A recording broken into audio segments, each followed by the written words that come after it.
లోక్సభ ఎన్నికలకు తెలంగాణలో ప్రచారం ఈ సాయంత్రంతో ముగిసింది. నక్సలైట్ ప్రాబల్యం ఉన్న ప్రాంతాల్లో ప్రచారం సాయంత్రం 4 గంటలకు ముగియగా ఇతర ప్రాంతాల్లో 6 గంటలకు ప్రచారాన్ని ముగించారు. ఈ నెల 13వ తేదీ ఎల్లుండి సోమవారం ఉదయం 7 గంటల నుంచి సాయంత్రం 6 గంటల వరకు పోలింగ్ నిర్వహిస్తారు. ఎన్నికల ప్రధానాధికారి వికాస్ రాజ్ మాట్లాడుతూ పోలింగ్ బృందాలు రేపు ఉదయం నుంచి పోలింగ్ కేంద్రాలకు బయలుదేరి వెడతాయని చెప్పారు. ఉదయం 5:30 మాక్ పోలింగ్ ప్రారంభమవుతుంది.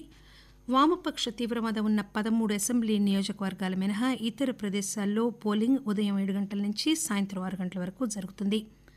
సుదూర ప్రాంతాల్లో ఉన్న 3 పోలింగ్ కేంద్రాల్లో 10, 12, 14 మంది ఓటర్లుండగా 13 పోలింగ్ కేంద్రాల్లో 25 కంటే తక్కువ మంది ఓటర్లున్నారని, 23 పోలింగ్ కేంద్రాల్లో 50 మంది కంటే తక్కువ ఓటర్లున్నారని వికాస్ రాజ్ తెలియజేశారు. రాష్ట్ర వ్యాప్తంగా 9,900 పోలింగ్ కేంద్రాలను సమస్యాత్మకమైనవిగా గుర్తించారు. 12,000 మంది సూక్ష్మ పరిశీలకులు నియమించారు. అన్ని పోలింగ్ కేంద్రాల్లో వెబ్కాస్టింగ్, వీడియోగ్రఫీ నిర్వహిస్తారు.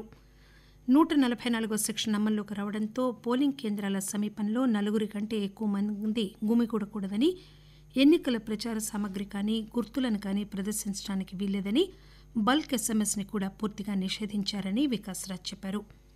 ఇంతవరకు రాష్ట్రంలో 320 కోట్ల రూపాయలు విలువ చేసే నగదు, కానుకలను స్వాధీనం చేసుకున్నట్లు కూడా ఆయన తెలియజేశారు.